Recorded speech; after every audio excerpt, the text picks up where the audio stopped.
panel of today's summit. I am Helena Palermo Kuss. I work here at WZB as economist and as a scientific officer of the president, Nicola Fuchstunde, and I will moderate this session now. So this session is about climate economics and also climate politics. And we are going to discuss about the question, can Germany's climate ambitions survive global instability? I would like to welcome our guest, Karsten Neuhoff. Thank you for coming.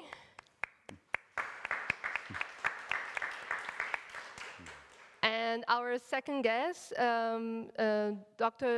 Julia Verlinden. She could unfortunately not come due to private issues, but we are going to have a conversation now with Professor Neuhoff on the questions for this panel. So I will present him firstly. Professor Karsten Neuhoff leads the Climate Policy Department at the German Institute for Economic Research, DIW, and is professor at the Institute for Economics and Law of the Technical University in Berlin.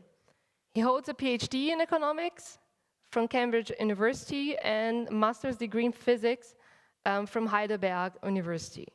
His research focuses on the economics and financing of a low-carbon transformation in the power, industry, and building sector. He investigates how policies and markets can be designed to achieve carbon neutrality. So we have here with us an energy expert, an academic, who also has a lot of experience in translating scientific knowledge to politicians, to companies, and I'm really eager to our discussion today and to find out more how we can improve this transfer from academia into other branches of society. So before we begin, I would like to just talk a little bit about the context we are living now. So here in Germany, at least since the speech of the former German Chancellor Olaf Scholz saying that we are living at Zeitenwende, it's clear that we have changed conditions in foreign policy and also in economic policy. So energy is not so cheap anymore in Germany, and that's a big issue. And we had to face the corona pandemic and also the energy crisis, and we are now having, unfortunately, new wars around Europe, so we are much more insecure, and the rule-based trade system is also being put into question. And now we have also, not now, but we have also this thing called climate policy. So what do we do about this climate crisis that always comes somehow as a secondary problem when we face these other problems. And now in Germany we have a new government, and this new government stated that it sticks to the goal of climate neutrality until 2045, but at the same time, climate is not such a focus anymore. So, and the other side, we have bad news from the US, because President Trump wants to withdraw from the climate agreement, the Paris Climate Agreement. But on the other side, we also have good news from China, because China's CO2 emissions are currently falling despite rising energy demand. So when we face this concept, this very complex context, I would like to ask you, Mr. Neuhoff, do you think that the German government, that Germany still can stick to its 2045 climate targets? Is it still possible? Mm-hmm. Yeah, what is your... I think it's a good question, and I guess many of us look at that once in a while.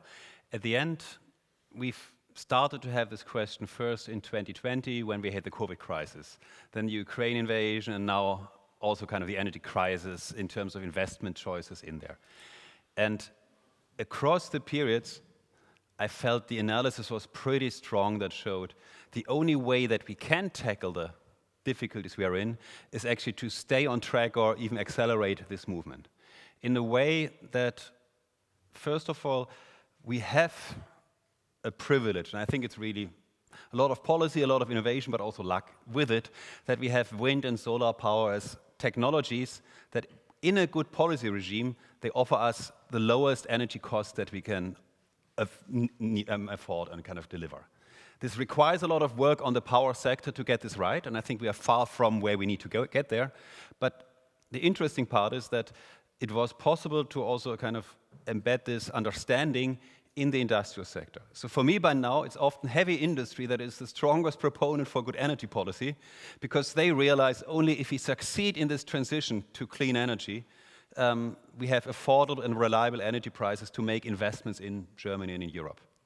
If we slow down, if we get off track, if we implement it in a manner that is only attractive for the energy producers, but not necessarily delivering the cost reductions to the consumers, then we have a hard time, particularly in energy-intensive activities. So, in a way, climate policy is helpful as it provides a guidance, as it provides some narrative which we can globally engage with.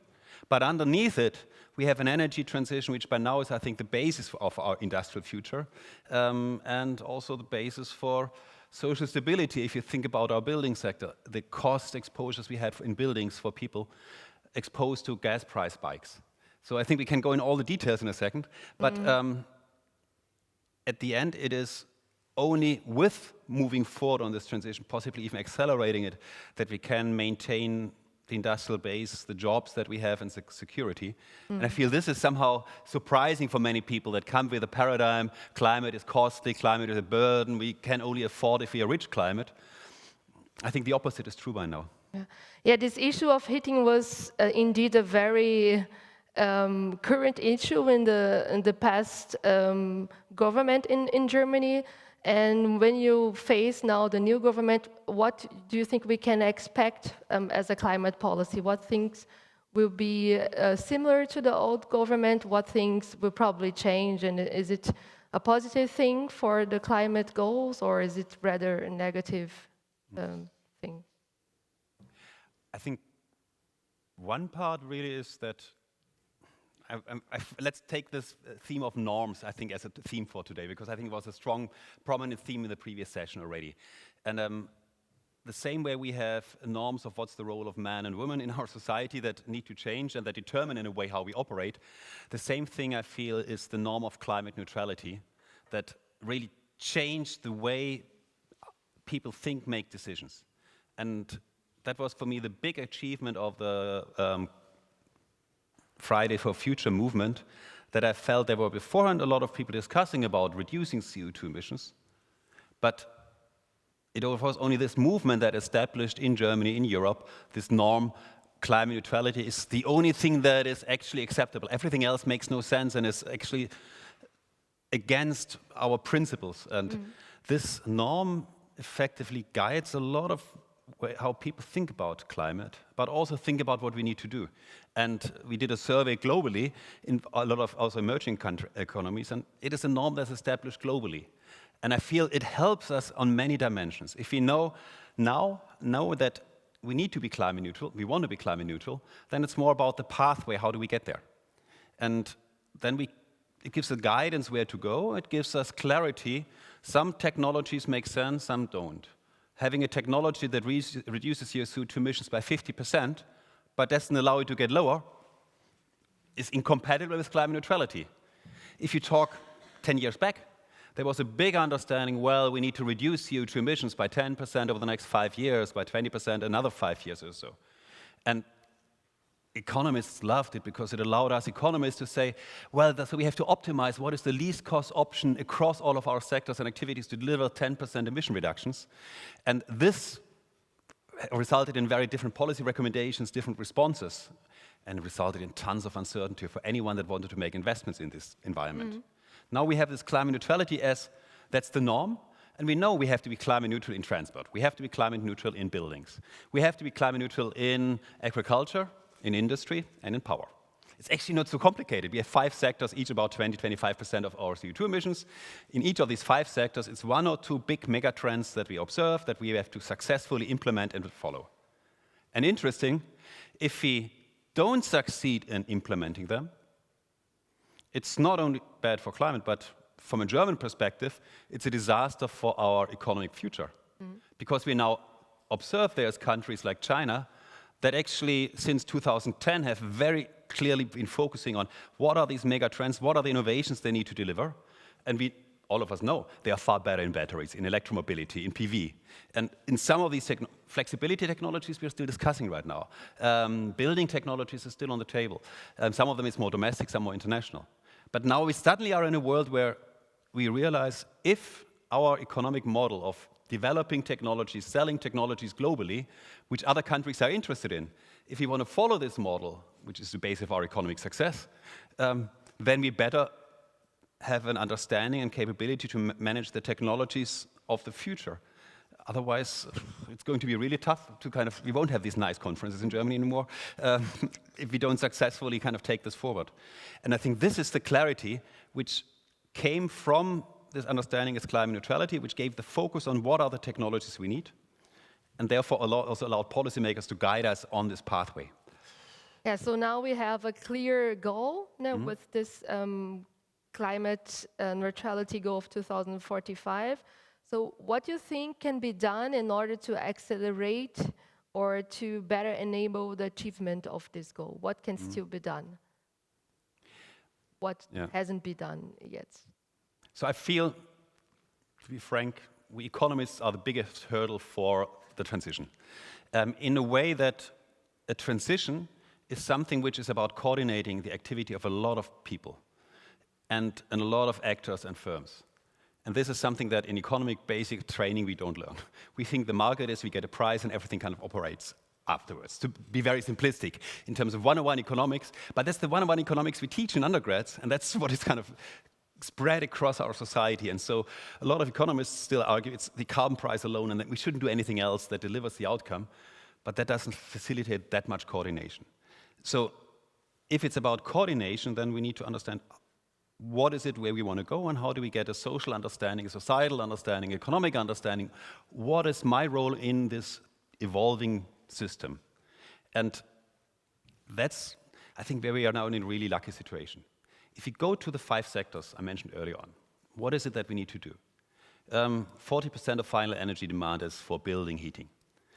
We can turn them to heat pumps, but if we only move to heat pumps, then we have huge amounts of electricity we need in cold winter days, because then the temperature gap is very big and the heat pump efficiency is very low and they have to do a lot.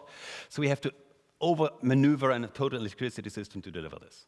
So it's heat pumps plus making the buildings better insulated. Not all of them need to be perfect, but that's the combination. That's 2 elements, and then having some thermal storage included in this. So it's pretty simple at the bigger picture. Obviously, if you have this as a guidance, then we know, okay, if we want to get by 2045 climate neutral, we have about 60% of the buildings that we need to be thermally retrofitting. That's 3 or 4% of buildings per year that we need to do thermal retrofit. Define it as a target and clarify effectively what does it need for the value chain to have insulation materials, capabilities of the building sector, and so on. And we failed to do this so far. Do you know who was the most successful person in terms of scaling up capacity for building retrofit? Helmut Kohl. In the 1990s, he had the credible vision, we want to have flourishing fields in East Germany. And it was clear that was credible, it was a story shared by everyone, and was clear that we did want to also include upgrading the building stock in East Germany. And for some of the years, there were 4 or 5% of the buildings in East Germany per year that were being retrofitted. That was expected not only for 1 year, but for many years. So the capacity of the building sector to retrofit this building was scaled up. It was a credible commitment that allowed investors to invest in manufacturing of windows, of insulation material, and everything else. As this phased out, the tax incentives to support this target phased out by 2000. Some of the buildings are still not in the perfect state, but overall it's an equal situation. And then effectively this capacity that was available was spread all across Germany. By now, since 2000, we have 1% of buildings being thermally retrofit per year, constant. And what do? We come in once in a while and say, well, next year we have to do a lot more. We scale up support programs in the public funding process for 1 year. It's a longer-term process, but promise, but we never know whether it works. And so at the end, you don't see anyone investing in capabilities to deliver 2 or 3% thermal retrofits. And if you then increase funding and you don't have more capabilities, capacity, you know what happens. You push up the prices, but you don't deliver more capacity. So we need to have a clarity. We want to have 3% of buildings thermally retrofit per year, credibly committed, reflected in instruments, and then we can scale up this capacity and deliver it at low cost and deliver the outcome. This is what you can do across the sectors. So you're saying we need clear goals and also clear terms from government side on how we can achieve these goals and which roles are under demand. But at the same time as we need goals, we, as economists, we know we have constraints, so we have to deal with what we have in our hands. And now we have many constraints concerning also we have a new uncertainty concerning energy prices because of the ongoing conflict now between Iran and Israel. So there is now an expectation that energy prices will be even more volatile in the future. Do you think that I mean, what effect do you think it will have on this energy policy within Germany? Do you think that things can get faster maybe because it's not certain anymore that oil prices will be stable? What do you think it's going to, how it will affect the German energy policy? Yeah.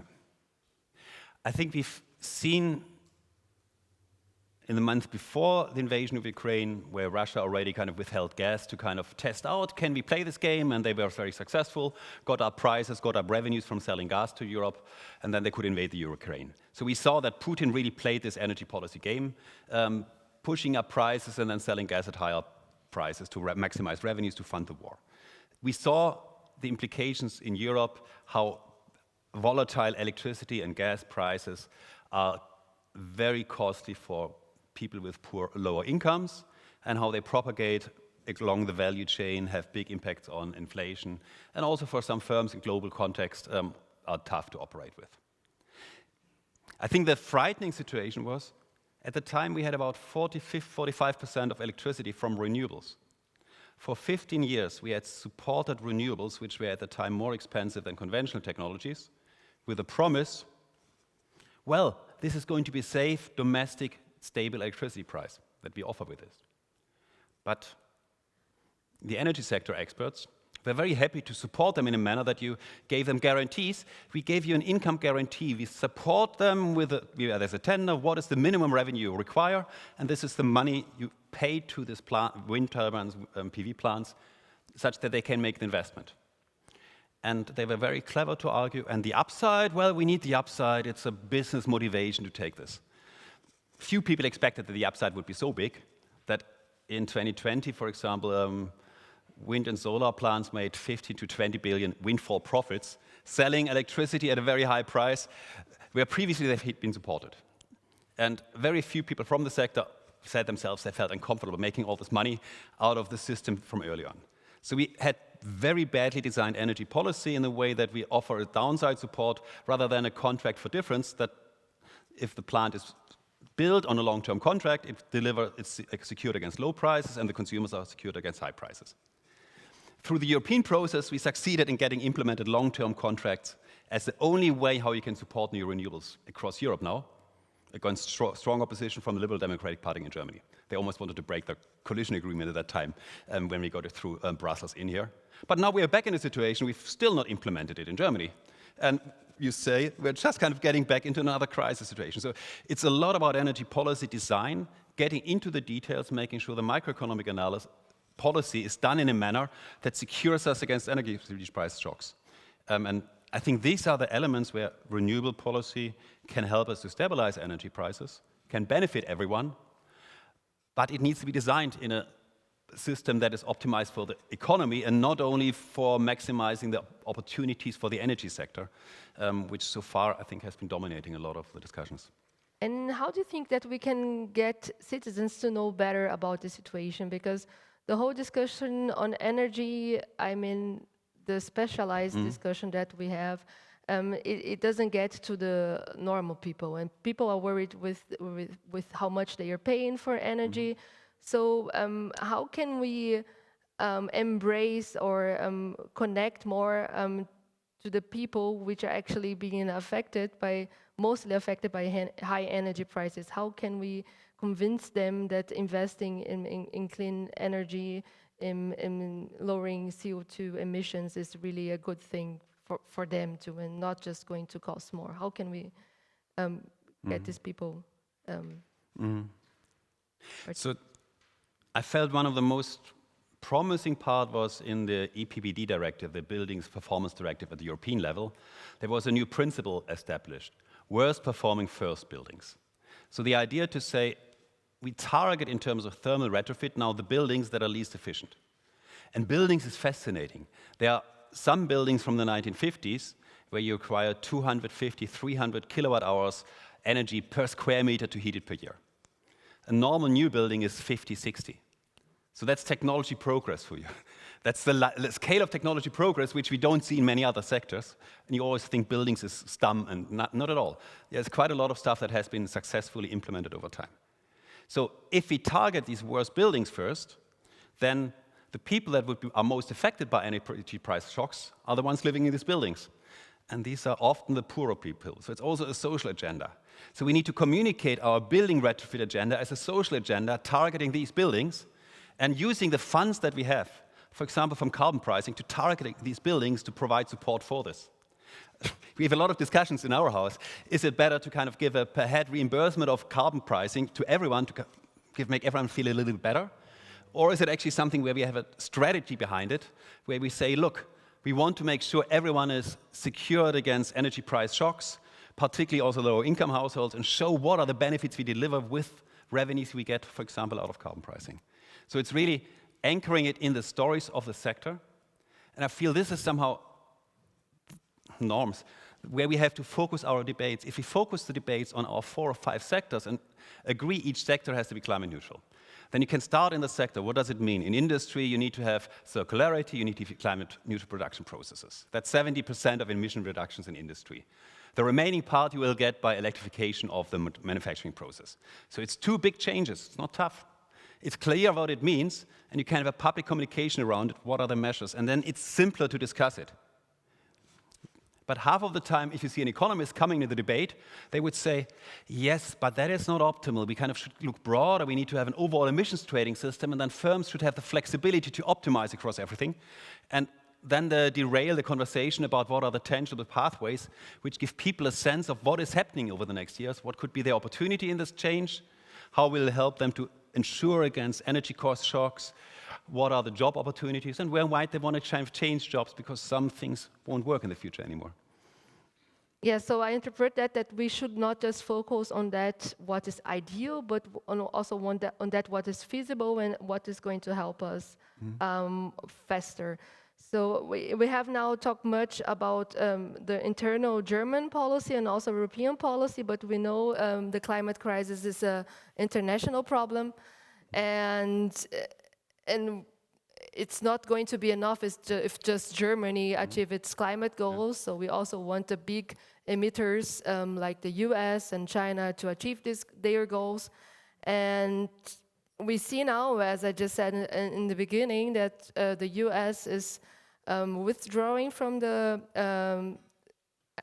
pretends Trump already signed that the US should withdraw from the Paris Agreement. So now we have a failing leadership, let's say, in the climate discussion. Do you think that Germany has the potential to fill this leadership gap? Or maybe China is going to fill this leadership gap? What can we expect now in this international arena? Or what's your vision on that? Yeah. I think to some extent we are lucky with the timing in the way that we have globally established this norm of climate neutrality. Individuals might deviate, but it's something embedded, and you see this in this discourses on the public side and the political side. So establishing such a norm at the global level, that requires very strong global cooperation. Norm setting is something which you only can do as a group, and now we can point to an outsider that doesn't comply with the norm. It's far more difficult to define a norm if very few people are on board. The second part is, if, and still if, there's a lot of work to be done, we have good market design in power, then renewables are the cheapest and most affordable energy source anywhere in the globe by now. So also there is a pathway towards renewables. In China, 50% of new cars are now electric, full electric already. So also there, mobility sector has many co-benefits moving to electric cars. Because a lot of this transition to climate neutrality goes along with reducing import dependency of energy, reducing therefore also the support we provide to big energy exporting countries, which tend to be, it's probably not a pure coincidence, countries with very bad governance structures, because they get to a central institution a lot of money, which allows a central institution that doesn't engage their population to do dictatorial stuff in Russia or Iran, or wherever you might want to look across the globe. So we get away from this system, our dependency, but also improve over all the dependencies that comes with it. So there are a set of changes that come along with a transition to climate neutrality that are not the co-benefits, but perhaps they are even the core benefits. And climate neutrality is also a co-benefit of these changes. So a lot of these transitions are something that we can do individually, but where we will work with other countries, because bigger markets are attractive, because we have complementary skills in different countries.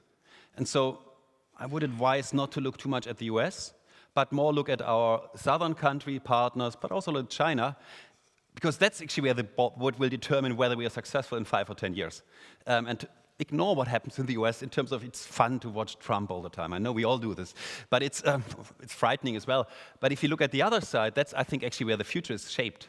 And that's the kind of cooperations where we need eye to eye with different countries. How can we jointly benefit from the transition in basic materials, from the transition buildings, and in other areas, and then think about what are the strategies. And we don't need to have a global agreement for this.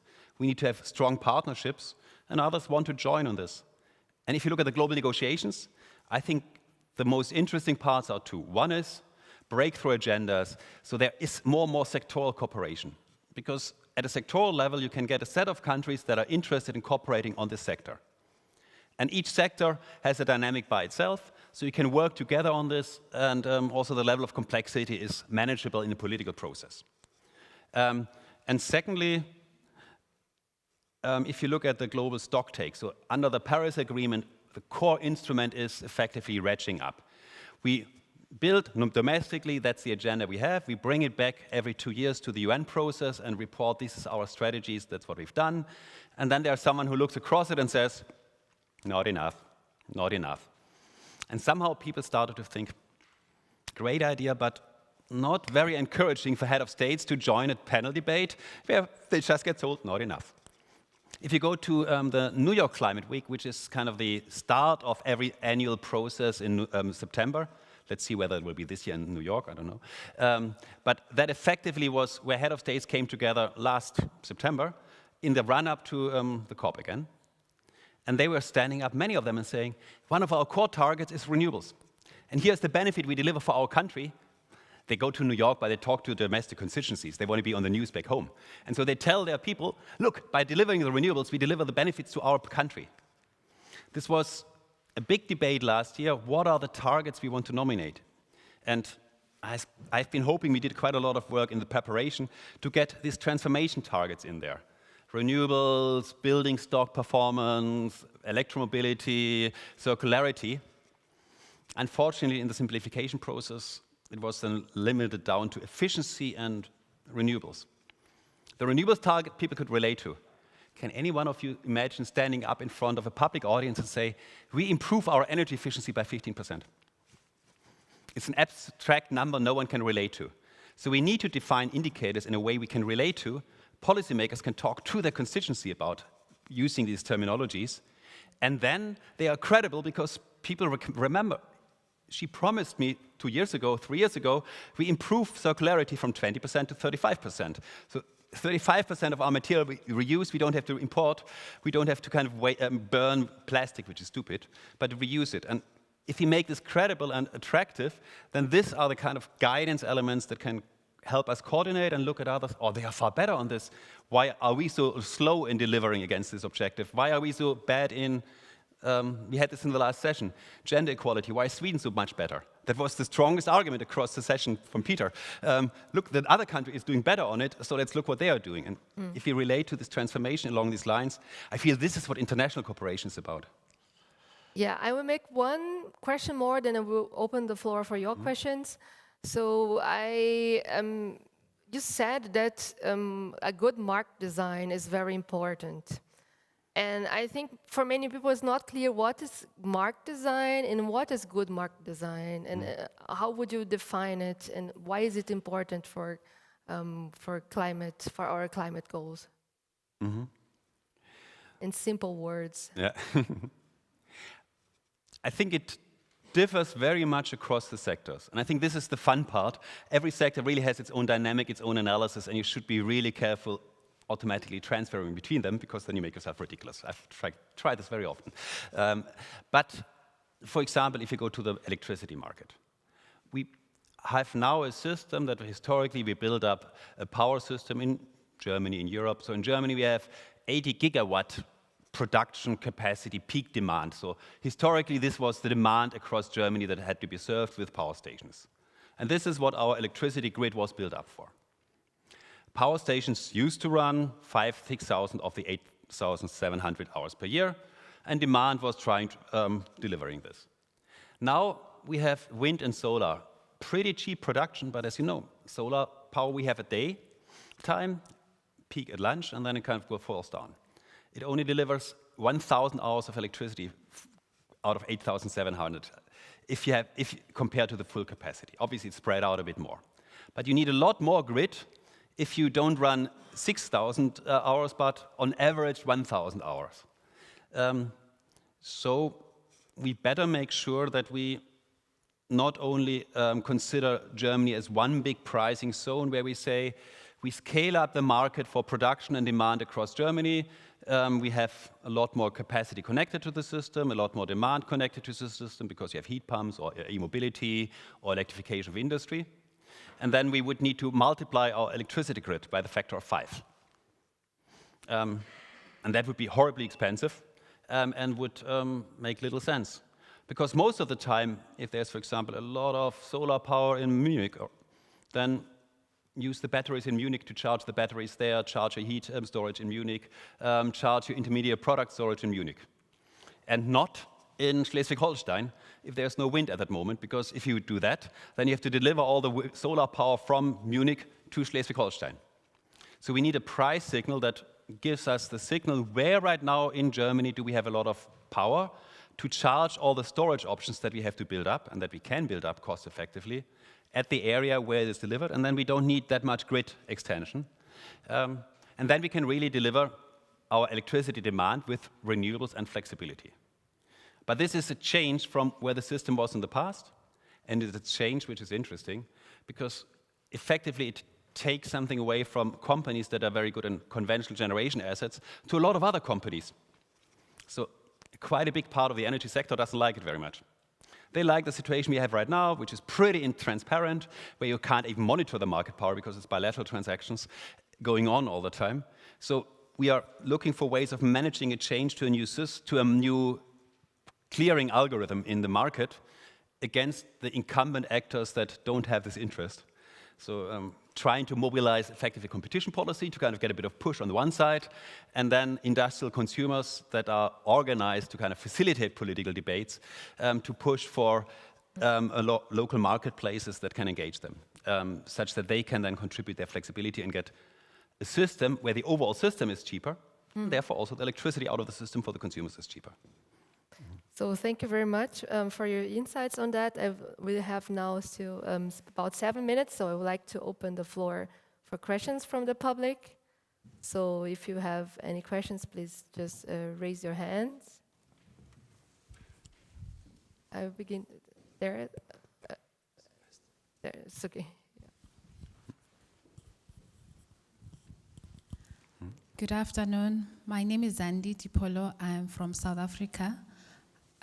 Part of the 19 delegates that has been sent from South Africa to partner and to do some research from German institutions and German firms. I'm a farmer and also an energy and climate change researcher. So I have a few questions that I would like to ask. The first one is, what lesson can emerging economies like South Africa learn from German energy policy response during the global disruption? And the second one is, how can we better integrate women-led climate enterprises into microeconomics framework?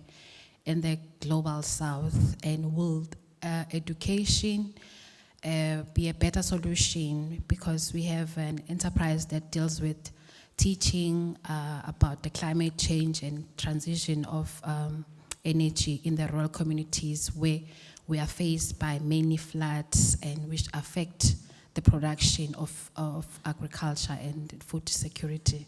Thank you. Mm-hmm. Thank you for your question. So I think it's mutual learning with each other in the way that we have both the same opportunity. Well, in South Africa, the solar and the wind resources are a lot better than what we have in Germany. But also you have the situation that there's times when there's a lot of wind and solar and times when there's not that much. And so there's one part that South Africa already implemented, we can learn from you. You have a public agency that tenders long-term contracts for new wind projects because you realize the incumbents don't want to take them forward because they are competing with their existing assets, and these benefits are passed to the consumers. So the European Commission just published a proposal to suggest we should implement something like tripart energy contracts, copying what you've done in South Africa.